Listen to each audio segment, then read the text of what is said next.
Okay, everyone, let's go ahead and get started. Thanks for joining us for our webinar.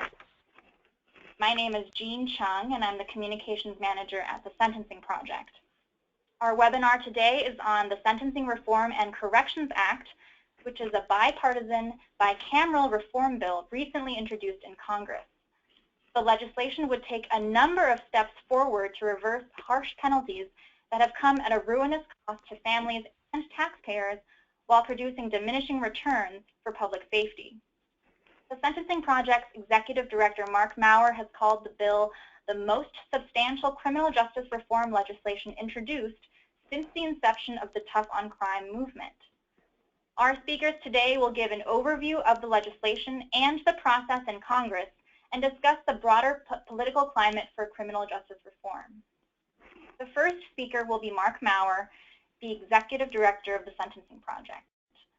Marc is one of the country's leading experts on sentencing policy, race, and the criminal justice system. He's directed programs on criminal justice policy reform for 30 years. The second speaker will be Jeremy Haile, the Sentencing Project's Federal Advocacy Counsel. Jeremy received his law degree from the George Washington University Law School, and prior to joining the Sentencing Project, he worked on Capitol Hill. Just a couple of logistical notes before we get started. The webinar slides, as well as a video recording of the webinar, will be available online afterwards, and we'll send you the links to both of those. There will be a Q&A session after the presentation, and we welcome you to submit questions online throughout the presentation as your questions. You can do that through the questions pane on the control panel of your webinar window. And you can also submit them at the end during the Q&A. So with that, I'd like to give it over to Marc Mauer. Thank you so much, Jean. We're here today because we want to talk about the growing momentum for criminal justice reform nationally. We've seen a great deal of activity at the state level over the last decade or so, and in recent years, the pace of reform activity at the federal level has been increasing quite substantially. At the White House, we've seen in recent months President Obama's clearly made the issue of justice reform a key priority. July, the president addressed the NAACP convention talking about the problem of mass incarceration. Later that week, he visited a federal prison in Oklahoma to highlight what the impact of incarceration looks like at a human level. In terms of policy initiatives, the White House, President Obama, has increased the pace of issuing pardons and commutations for people with federal convictions. The president recently traveled to a reentry program in New Jersey to announce changes on reforms, including ban-the-box policies for federal employment and related reentry issues. On Capitol Hill, over the last 2 years now, there's been substantial work done by a bipartisan coalition of leaders emerging both in the Senate and the House.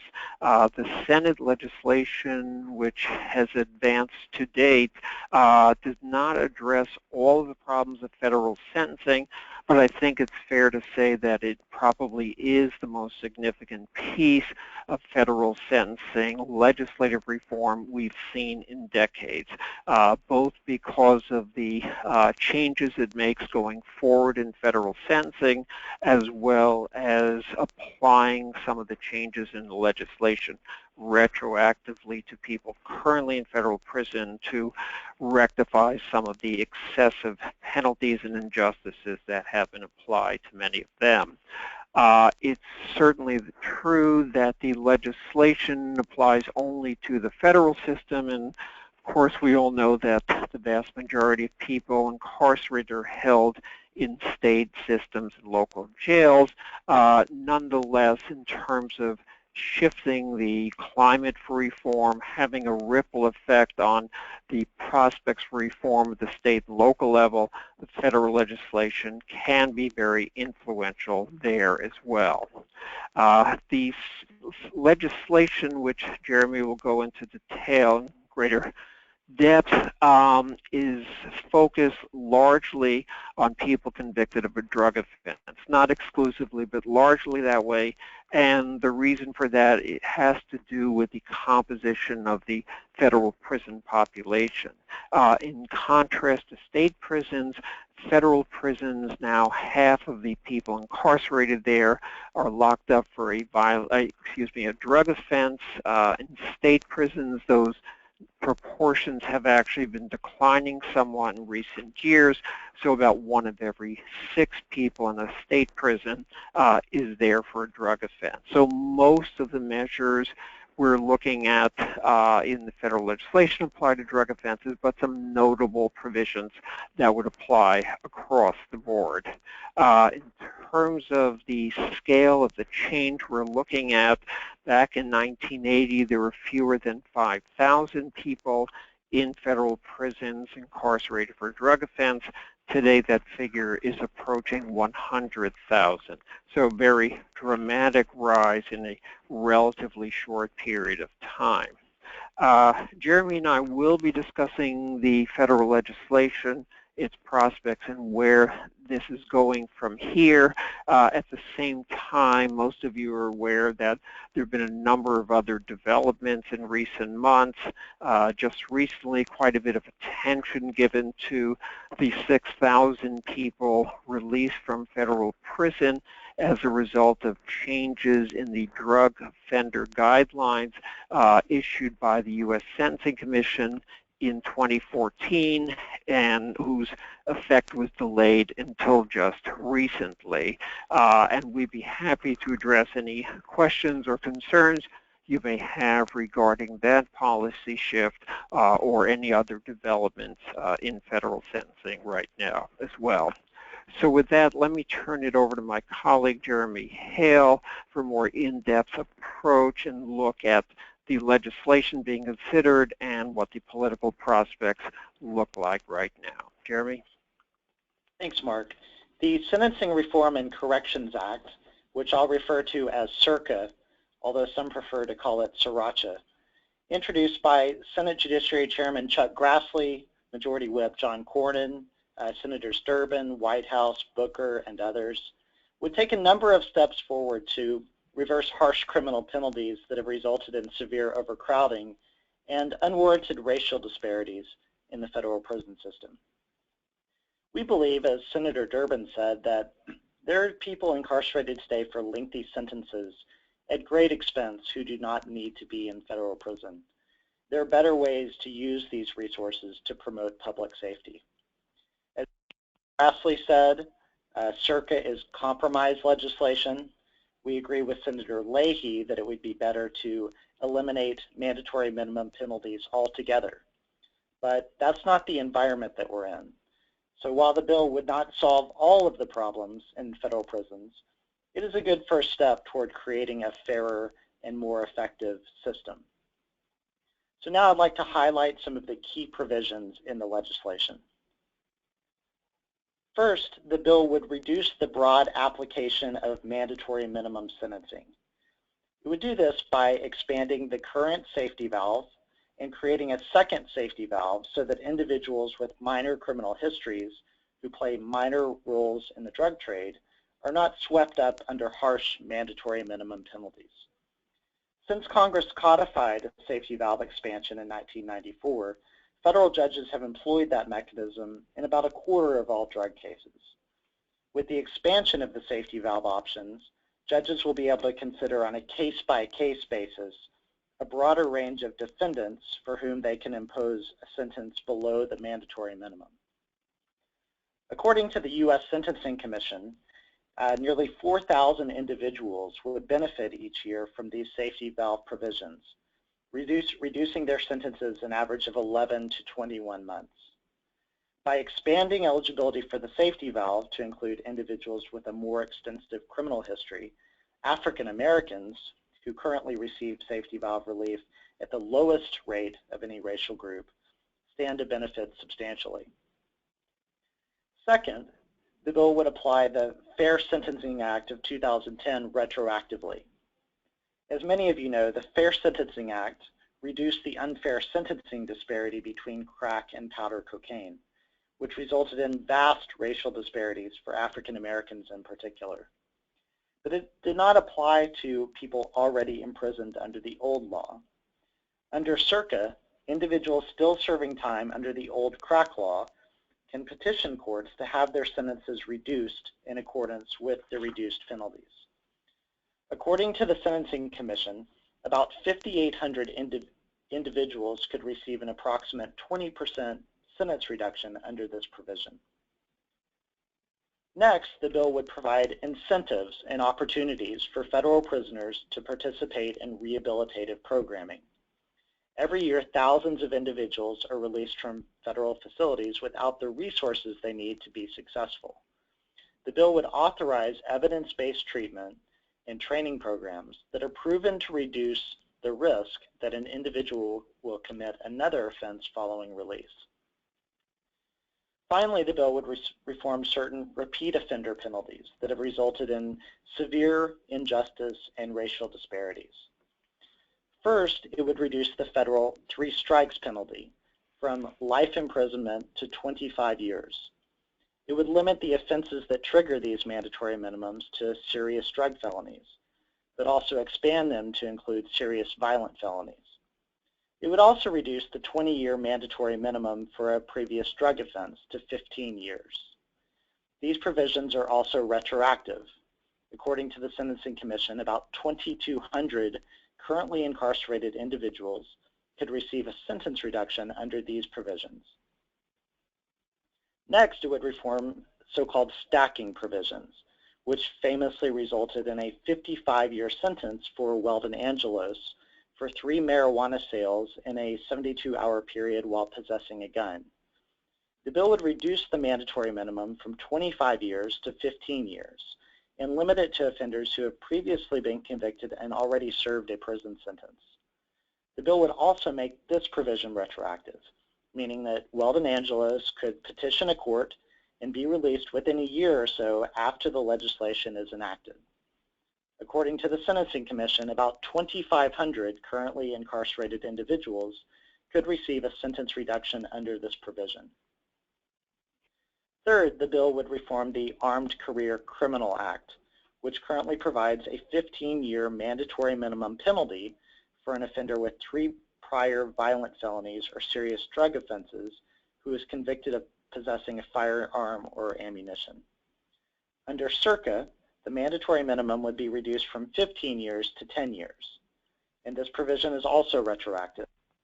According to the Sentencing Commission, about 2,300 currently incarcerated individuals could receive a sentence reduction by an average of 35 months under this provision. The legislation also includes some reforms around juvenile sentencing, expungement of records, and solitary confinement. Also, it adds 2 new mandatory minimum penalties, one for interstate domestic violence resulting in death, a mandatory of 10 years, and another for providing materials to terrorist organizations. That would be 5 years. Very few people are prosecuted under these provisions each year, and few of them receive sentences shorter than these new mandatory minimums. All in all, we think this legislation represents the most substantial criminal justice reform in a generation. The retroactive provisions are notable. If this bill is enacted, it would be the first time that Congress has ever retroactively reduced criminal penalties for individuals already serving time in prison. It would establish the principle and perhaps even a new norm that it's simply not right for someone sentenced the day before penalties are reduced to serve substantially more time in prison than another person sentenced just after enactment. So the Sentencing Project strongly supports this legislation. In terms of where the legislation is in the legislative process now, last month the Senate Judiciary Committee marked up S-2123, CIRCA, and advanced the bill to the Senate floor by a vote of 15-5. Majority Leader Mitch McConnell recently told reporters that he would bring criminal justice reform legislation to the Senate floor during this Congress. On the House side, companion legislation has been introduced by House Judiciary Chairman Bob Goodlatte and Ranking Members John Conyers and Sheila Jackson Lee. And the House Judiciary Committee has announced that that bill will be marked up tomorrow in the committee. Also, Speaker Paul Ryan is a strong supporter of sentencing reform, having it included it last year as part of his opportunity agenda as chairman of the House Budget Committee. We understand that this issue also came up during Speaker Ryan's recent phone call with President Obama, who, as Mark said, has said that criminal justice reform is a top priority during his remaining months in office. And so with that, I'll turn it back to Jean. Thank you, Jeremy, and thank you, Mark. Let's go ahead and get the Q&A started. We have a few questions that have been submitted already, and if you have not submitted your question yet, you still can use the questions module in the control panel to submit them online. So let's start with a question that was sent in electronically, and the question is, what are the chances that this bill will actually pass this Congress? And what needs to happen for that to happen? Jeremy, do you want to take that one? Well, I talked a little bit about the process already and would like Mark to weigh in as well. The chances are very good. As I mentioned, the authors of the Senate and the House bill are the chairman of the Judiciary Committee and in leadership in both the House and in the Senate. And Senate leaders have said that they want to move the bill during this Congress.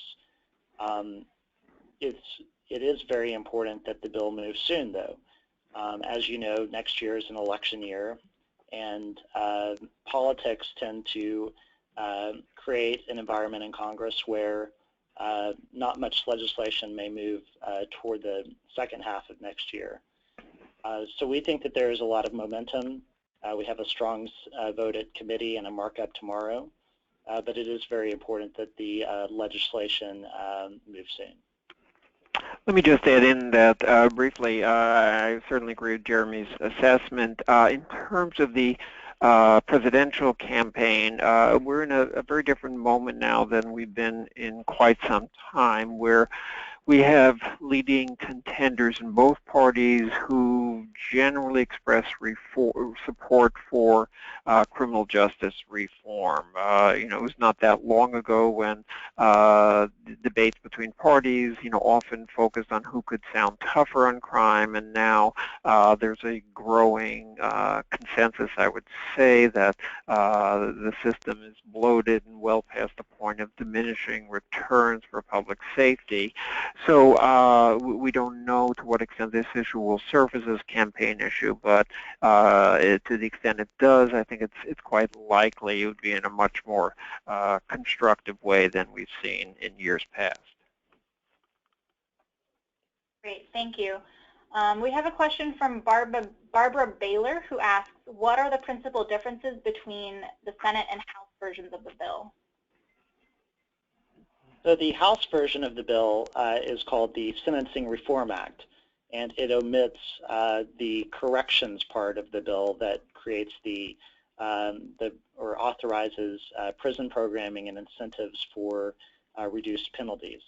There is legislation on the corrections part of the bill that's been introduced in the House. It's not clear what will happen at the markup, whether tomorrow, but we feel that there is a desire on the part of both the House and Senate Judiciary chairman and ranking member to have a bill that can pass the full Congress and be signed by the President. And for that to happen, both chambers will have to perhaps reach a compromise, an agreement on legislation that can pass both chambers. Great, thank you. Arthur Burnett Sr. asks, is there any chance of getting crack cocaine treated the same as powder cocaine in the criminal justice system so that the sentencing, there would be no disparity and it would be 1-to-1 rather than 100 to 1 or 18 to 1? Well, there's always a chance, and I think many of us would like to see that day come when we could see that realized. The campaign that led to the adoption of the Fair Sentencing Act in 2010 was, largely premised on the idea that the penalties between the two drugs should be the same. Previously, there was a 100 to 1 quantity disparity in the amount of drugs required to trigger the mandatory sentences, and that disparity ratio was reduced from 100 to 1 to 18 to 1.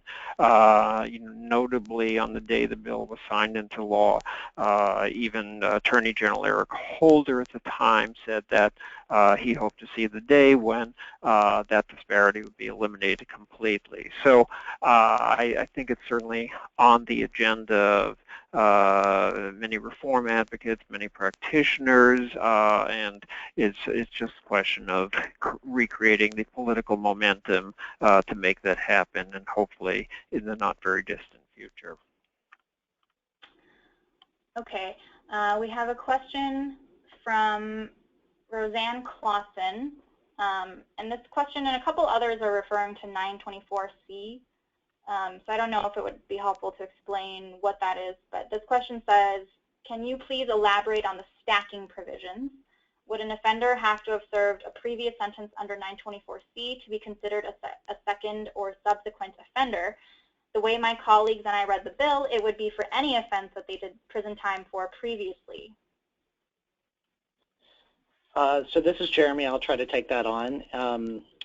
I am not a criminal defense attorney, but as I read the bill and as we've been briefed by judiciary staff, as I understand it, the bill requires that in the case of Walden Angeles, to go back, the way stacking has worked is that a person could be convicted of several different offenses in a short period of time, say in a week or so, and that those could result in multiple mandatory minimum penalties that stack or operate consecutively to result in a very, very long sentence. And in Walden Angeles' case, 55 years. As I understand it, under this legislation, those convictions couldn't be stacked in the same way. So the mandatories wouldn't apply all consecutively until a person had been convicted, completed a sentence, and then convicted again. Great, thank you, Jeremy. We have a question from Michael Crowley, and he asks, while the legislation is helpful, what is your sense as to how deep an impact legislation like this will have on the numbers incarcerated?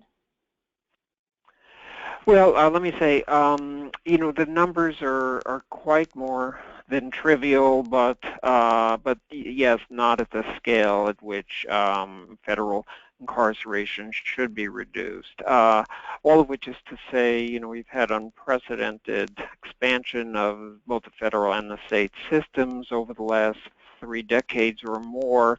I think the value of this legislation would be, we're talking thousands of people a year would be sentenced under less onerous provisions than they currently are, and thousands of people currently in federal prison would receive some relief in terms of reduced sentence terms in prison. So it would have, I think, a substantial impact on a significant number of people currently and prospectively in the federal court system.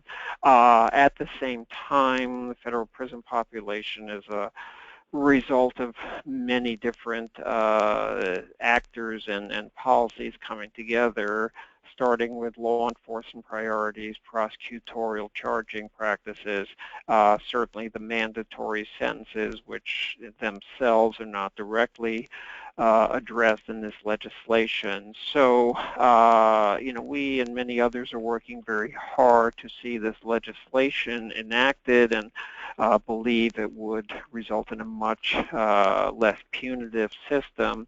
At the same time, it's really only the first step, a significant step, but just a first step in really challenging the excessive nature of incarceration today.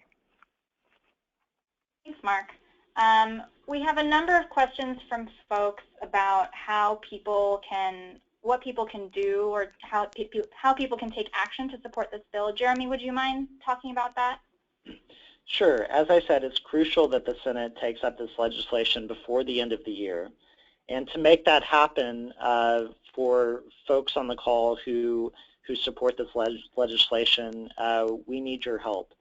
And the way that you can help, one way you can help, is to call your U.S. senators today. The phone number I've posted on the webinar is 202-224-3121.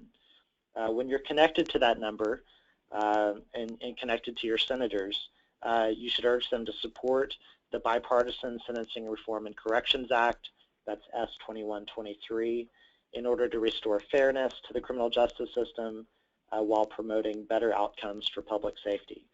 So your senators, your U.S. senators, need to hear that criminal justice reform is a priority for their constituents. Great, thank you. We have a question from Mark Johnson, who says, will time off incentives include vocational training programs? Yes, the corrections aspect of the Senate bill would include vocational programming. People who participate in that vocational programming successfully can reduce their sentences up to 25%, so that they spend the latter part of their sentence in a less restrictive confinement, such as home confinement or a halfway house. So vocational training is very much a part of the corrections aspect of the bill. We have another question from Wayme Shakoni, who asks, what type of rehabilitative programs will this act provide? So would you mind talking about some of the other rehabilitative programming?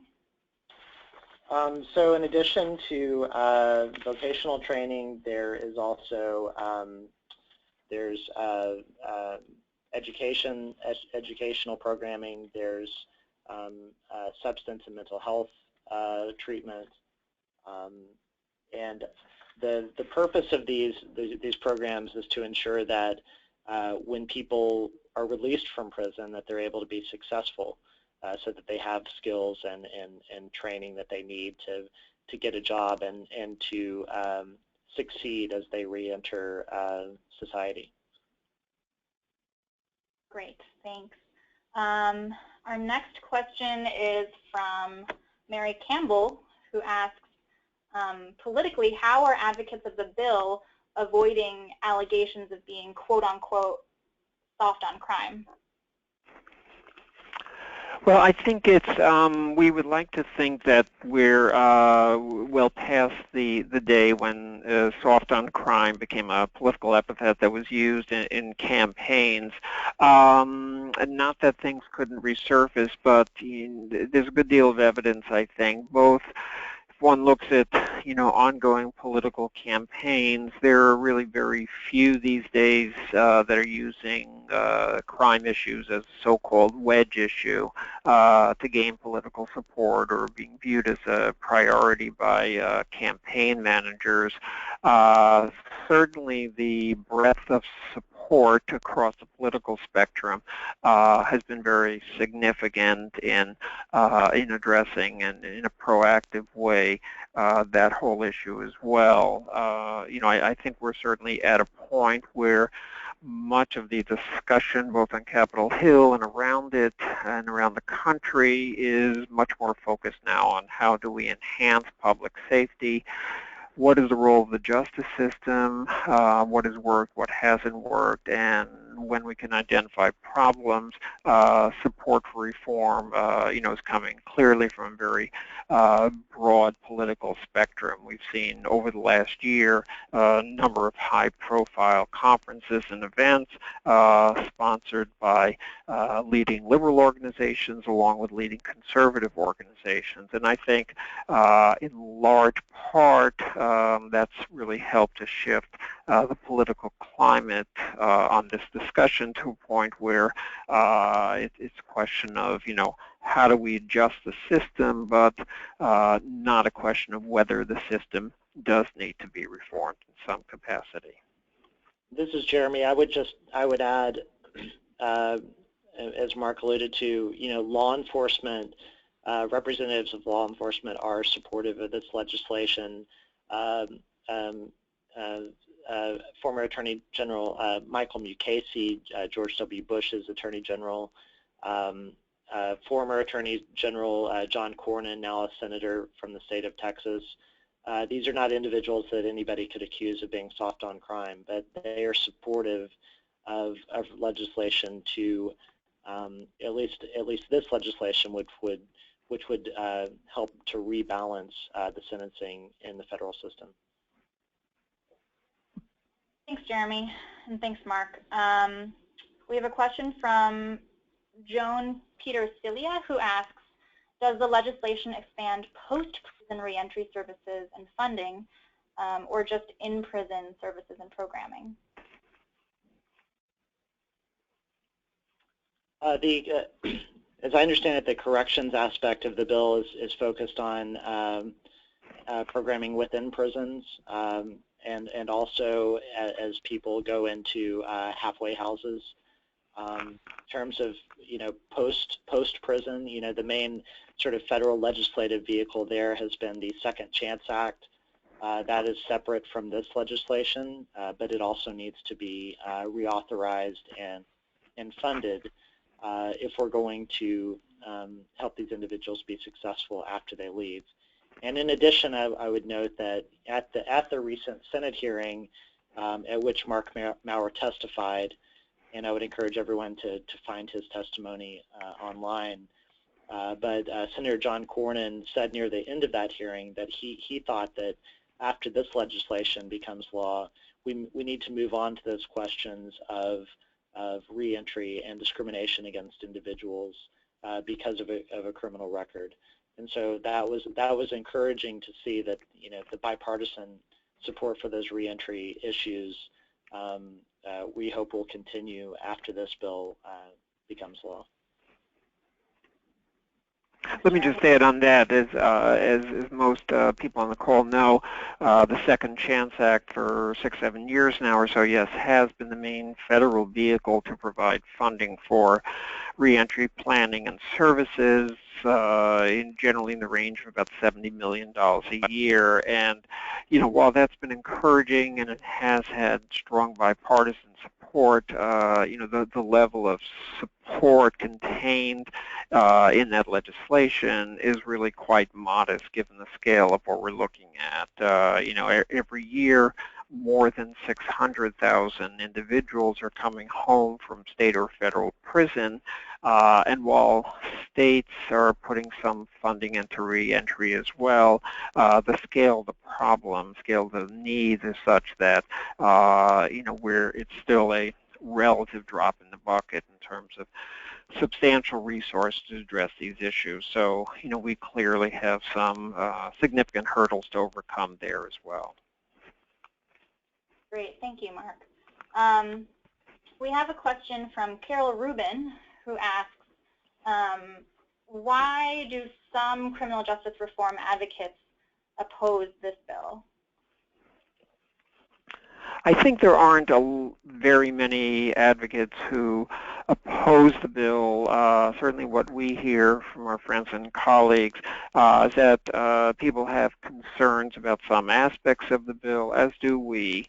Probably the most significant types of concerns people raise, one, that this legislation doesn't address the fundamental nature of the problem, to the extent that mandatory sentencing itself is a key driver. This bill certainly doesn't repeal any mandatories or reduce the scale of mandatory minimums. Secondly, there are 2 new mandatory minimums in the bill, and thirdly, some provisions around the Corrections Act. I think our perspective here, which I think is shared by quite a few people, in terms of addressing mandatories, we and others will continue to advocate for their elimination, and certainly the first step to scale them back if necessary. Nonetheless, as legislation goes, particularly bipartisan legislation in a Capitol Hill environment where not too much has happened, the changes that would be enacted here are still quite substantial. And if this legislation is approved, we and many others will be coming back next year and the year after to try to dig deeper. So yes, we need to take on broader issues, but this is a substantial start. As Jeremy pointed out, the 2 new mandatory penalties, which we think are certainly unnecessary and unwise, as are all mandatories, would affect a relatively modest number of individuals. It's not that significant. I think the third concern some people raise is that the corrections part of the legislation is a somewhat complex structure that's been set up whereby people would be assigned or tested for different risk levels within federal prison, essentially low, medium, high, and that would have implications for who could participate in the enhanced corrections programming and how much time off people could receive for successful completion of programming. We would generally advocate that programming be applied across the board. We know that 95% or more of people who go to prison are coming home someday, so the risk level should not be a barrier to participation, and in fact, a good deal of research in the field says that it's both wiser and more cost-effective to target programming at higher risk individuals in terms of impacts on public safety. So we have tried to make that argument, as have others. It's conceivable moving down the road there could be some shifts in the structure, but that's one issue that has been addressed regarding the legislation. Thank you, Mark. We have a question from Justin Cooper, who asks, is there cost savings from these reforms that would be considered reinvestment back into communities harmed by the policies that got us here? And if not, is there an opportunity for advocacy for justice reinvestment? So I'll just start with the bill, and then Mark can talk about justice reinvestment. The bill has not been scored, which in congressional parlance means we don't know exactly how much it would save. We think that the number will be substantial, perhaps in the billions of dollars, at least over time. But there is not a provision that explicitly reinvests that into communities and tries to prevent the sorts of problems that lead to imprisonment from happening in the first place. Yeah, I would just add, there are some developing models in some states that try to tie in these projected savings with that type of reinvestment. Probably the most prominent right now is Proposition 47, passed by the voters in California last year, which is projected to save $100 million or more a year and would be directed towards a variety of programs and services. Failing a structure like that, in most cases, any sort of savings at the federal level and most state levels typically just goes into the general pot to be fought over in the legislative process. So yes, it certainly would be a useful model at all levels of government to try to make this shift towards justice reinvestment, towards investing in communities that have been hit hardest by mass incarceration.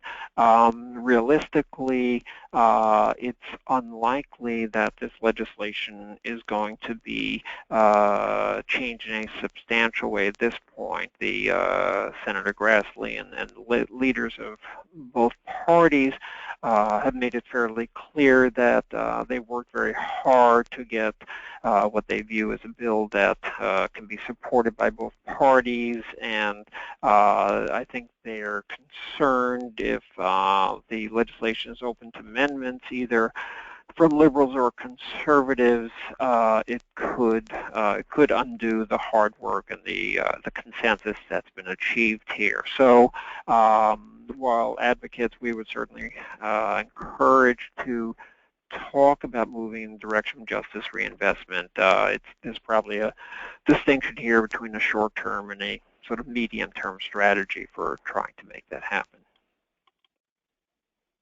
Thanks, Mark. You may have just answered this question now, but just to clarify, we have a question submitted that asks whether there have been any significant changes made in the Senate bill since it's been introduced. So there was a manager's amendment offered and adopted at the Senate Judiciary Committee markup. It made some minor tweaks and changes to the bill, but nothing I think particularly notable or substantial. Great, thanks, Jeremy. We have a couple of questions about the interplay between federal legislation and state reform. So I'll give you both of them, and then you can answer as you see fit. So one question is, you said that federal legislation can be influential and help reform at the state level. How do you think this legislation can help state legislators who are still fearful of appearing soft on crime, and prosecutors who are accustomed to mandatory minimum sentencing laws? And the second question is, are there state models for sentencing reform that go even farther than this bill, that can act as a model for reform at the state level, or do you think that the Sentencing Reform and Corrections Act should be promoted as a model for reform at the state level? Well, let me start off on that. I think for a start, there is a distinction between the federal and state systems. First, both the composition of the population in prisons and being prosecuted, as I pointed out before, a much higher proportion of people charged with convicted of drug offenses in the federal system. Secondly, the structure of federal sentencing is qualitatively different from most of the states. For many years, the federal sentencing guidelines, which had been declared mandatory, were widely regarded as essentially the most structured and rigid of all systems that had some type of guideline structure. Roughly 20 states have some type of sentencing guideline system, and generally there's more discretion built in for judges to recognize appropriate distinctions in cases. As a result of the Supreme Court decision in the Booker case 2005, the guidelines are now considered advisory. There's some debate in the field about to what extent judges have taken that to heart and shifted their use of the guidelines. On top of that, though, the mandatory penalties adopted by Congress starting in the late 1980s have essentially trumped the guidelines in many cases, and again, particularly in many drug cases. So we have a sort of unwieldy system in some respects, and one that's excessively punitive in its impact in many drug cases as well. So in some ways, it's not necessarily the model for what states should take on, but just rather reflects, how deep some of these problems can go. There are a number of states over the last decade or more that have achieved significant reforms on many of these issues. So on the issue of mandatory sentencing, for example, in the late 1990s, Michigan legislators significantly scaled back the so-called 650 lifer law, whereby somebody charged with an offense involving heroin or cocaine of 650 grams, a little over a pound, would get a life sentence in that state. The legislature, after 20 years, subsequently scaled that back quite substantially. New York legislators scaled back the Rockefeller drug law reforms laws in 2 steps, most recently in 2009. Those laws have been in effect for more than 3 decades. So a number of states have achieved substantial reforms, and if one looks at prison populations themselves, there are some very intriguing developments there. States like New Jersey, New York, California, Rhode Island have achieved more than a 20% reduction in their prison populations over the last 15 years or so. They've done this through a variety of measures, changes in both policy and practice. So in many respects, the federal system has come late to this game. It's only in the last year or so that we've even seen any reduction in the number of people in federal prison. So comparison to some states that have done this quite substantially, there's clearly a different model out there, and one that suggests that we can reduce populations without adverse effects on public safety. Thanks, Mark. We have a question from Tiffany Simon, who asks, how long would it be before the recidivism reduction portions of the bill would be implemented? And would this provision be something that current prisoners would also be able to benefit from? So I don't have the bill text in front of me, but as I recall, it's something like 6 years that the Bureau of Prisons has to fully implement the recidivism reduction programming and incentives. As I understand it, yes, currently incarcerated federal prisoners would be able to participate, but there will be a need for ongoing advocacy around this issue because, as Mark said earlier, we have concerns about who could participate and who can qualify for the reductions, but also the bill does not authorize or certainly does not appropriate new funding to pay for these programs. And so in order for the programming to be successful, there's going to have to be probably a substantial increase in funding to make that available. Okay, great. We have a question from Patricia Allard, who asks, was any consideration given to addressing the sentencing of parents of minor children, i.e. via diversion or a safety valve?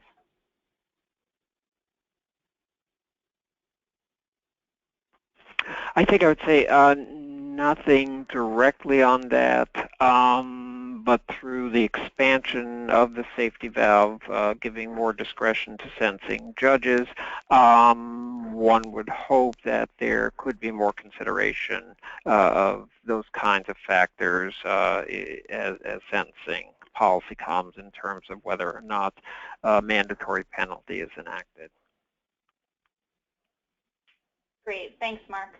Our next question is from Kevin Smith, who asks, would this legislation have any effect on people convicted of violent offenses? And would the bill apply to people convicted of nonviolent offenses that have to do with cartel or other gang-related drug crimes?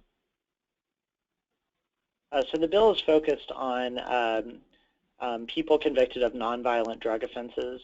That's who the safety valve provisions apply to. The Fair Sentencing Act retroactivity apply to. And so that has been, the area where there's the most sort of bipartisan consensus in Congress to act. But the questioner is certainly right that the in order, in the federal system, drug offenses are half of all people, federal prisoners are there for drug offenses. Very few relatively for violent offenses. But the questioner is correct that to really start to address the problem of mass incarceration nationwide, that violence is going to have to be part of the mix. Thanks, Jeremy. We have a couple of questions regarding the rehabilitative programming and what the terms evidence-based or proven mean, and what that will mean in terms of implementing the bill. Jeremy, do you have any ideas on that? So the legislation leaves some of that discretion up to the Bureau of Prisons, but instructs it to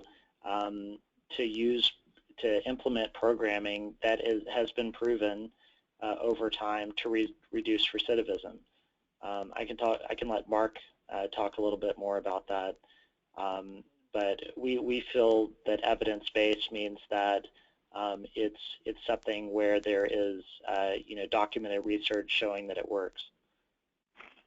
Yeah, I mean the scale of what is considered evidence-based is sort of an ongoing discussion in the field these days, and what is the weight of the evidence and the like. And my sense is that there will be some discretion on the part of the BOP and others in determining how to do that. So it's more a sort of guidepost for thinking about what kind of programming could be effective in this case, but may be difficult to quantify precisely at what point it would achieve that designation for these purposes. Great, thanks. We have a question from Karen James, who asks, what incentives or opportunities for rehabilitative programming are included for persons with mental health challenges and or addictions? And she has another question, which is, how does the bill address solitary confinement? So this is Jeremy, and on the programming for mental illness, it is certainly a part of the Corrections Act. It's the programming and the funding for treatment is probably not sufficient, but people with mental illness certainly would not be excluded from participating and receiving a sentence reduction on that basis alone. And in terms of the juvenile solitary confinement, that the bill would impose limitations on the use of that for juveniles housed in the federal system. Of course, there are not many juvenile individuals in the federal prison system, so that provision is certainly impactful for the few who may be affected, but perhaps more importantly, as sort of statement by Congress that juvenile solitary is not a proper tool in the correctional system, as sort of a guide for the states as well. Great, thank you. We have a question from LaShawn Anderson, who asks, will the bill assist with those at state prisons for same reduction of sentences, or will it just focus on federal prisoners?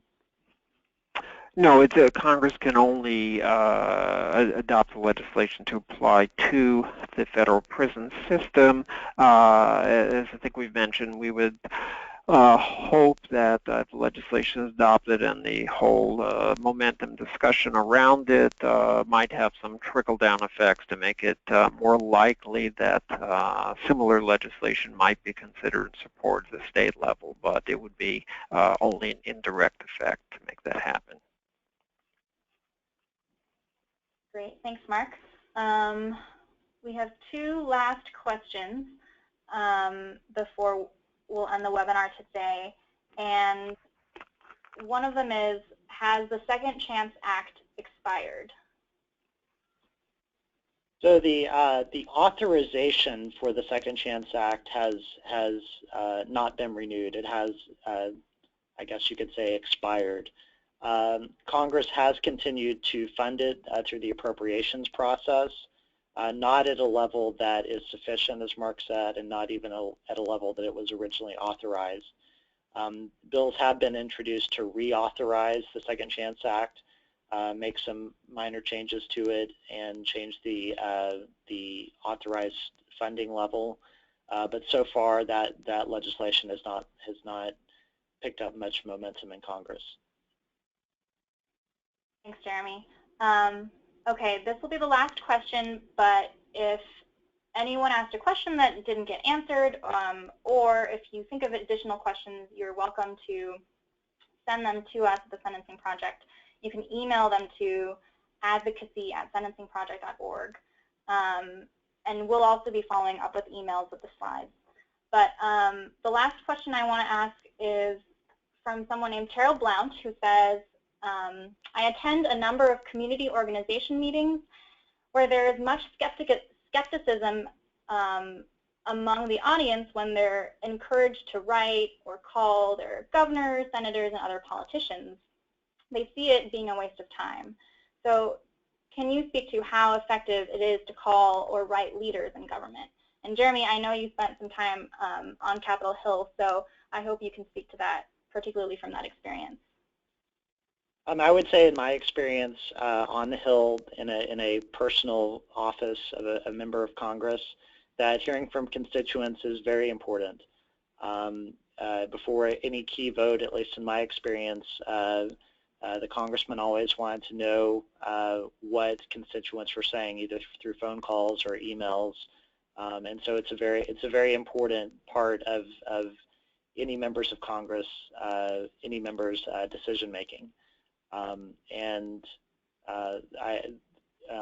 terms of the Senate, of course, the scale is bigger, but the calls matter there too. And in a congressional office, often when the phones are ringing, they are heard throughout the offices, and it makes a big impact when a lot of constituents are calling and demanding that Congress should act. Great, thanks, Jeremy. Well, that's the end of our webinar today. Thank you, everyone, for joining us. The slides from the webinar presentation, as well as a video recording, will be available online to you, and we'll be sending information on how to access both of those things via email. Thanks so much to Mark and Jeremy for your presentations. Thanks again for joining us today, and we'll hope to see you next time.